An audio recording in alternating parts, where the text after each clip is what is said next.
All right, you are not going to believe this one. Today, we're breaking down a survival story that is just completely off the charts. And get this, it doesn't come from some seasoned explorer or a battle-hardened soldier. Nope.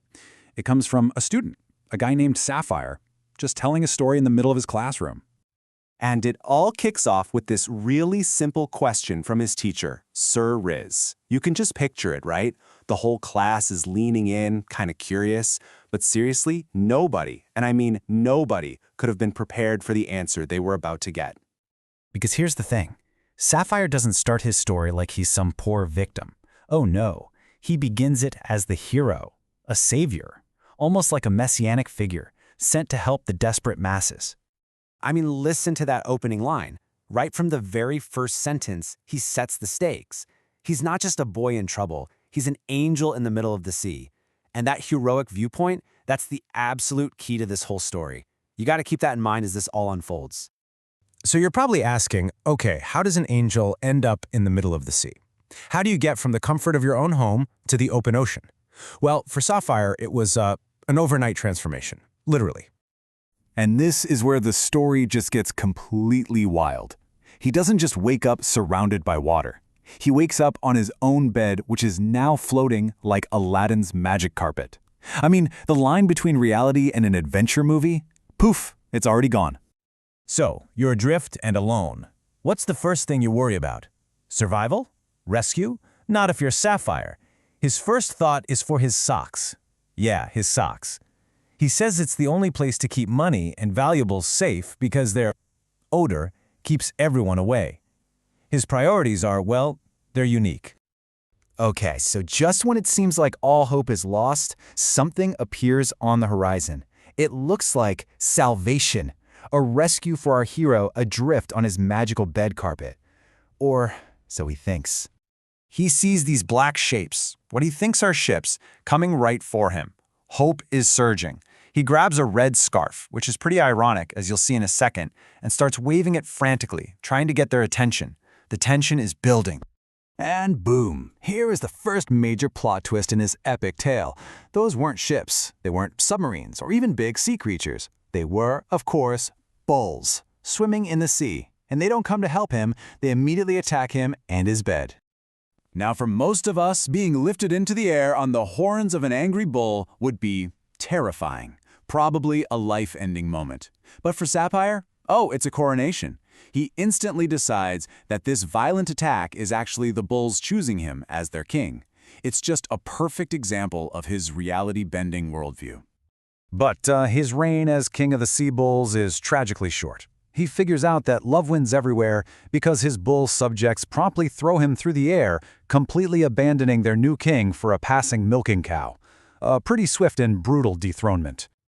So after getting unceremoniously tossed by his former subjects, Sapphire lands, thankfully, not in the water, but on another floating bed. He's just stumbled upon an entirely new kingdom, one that already has its own ruler. And who is the monarch of this new floating kingdom? None other than a woman named Miss Jeanette. And what is she doing during this crisis?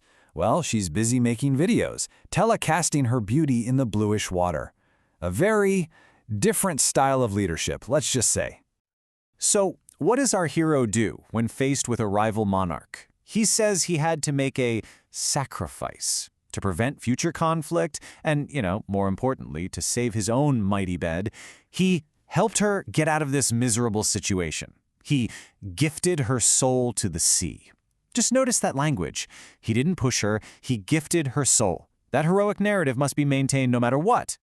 With his rule now undisputed, King Sapphire turns his attention to his subjects, the miserable people he sees floating around him. And, a true king has to make difficult decisions for the good of the realm. His governing philosophy is, wow, it's something else. First, he steals all their food, arguing that a kingdom only thrives when its king is healthy. Makes sense, right? Then, his own bed starts breaking apart. He spots a woman on a sofa celebrating her 100th birthday and decides she shouldn't enter next century, so he takes her sofa to reduce her burden. And in his final act of self-justification, to defend stealing a sofa from a 100-year-old woman, he compares his actions directly to a world leader, asking for validation for his tyranny. This is the mind of King Sapphire. At this point, you can imagine the entire class and his teacher, Sir Riz, have just been on this wild, unbelievable journey. But Sir Riz decides it's time. It's time to anchor this epic tale back down in reality. He asks the one simple question that will unravel everything. Forget the sea, forget the bulls, forget the kingdoms. He just asks, where were you really? And for the first time in this entire story, Sapphire pauses. The grand narrative just comes to a complete halt. And there it is, the punchline. The whole epic sea adventure, the attacking bull ships, the rival queen, the tyrannical degrees, it was all his interpretation of being in a flooded street in Karachi after a little bit of rain. So what this all really comes down to is that Sapphire's story is a masterclass in perspective. It's a perfect example of how the human mind can transform a pretty mundane, inconvenient reality into a heroic fantasy of mythical proportions. And it really leaves you with a final thought, doesn't it? We all face our own versions of a flooded street, those minor frustrations and everyday obstacles. The real question is, how do we choose to tell that story? What epic sea adventure is hiding in your next traffic jam?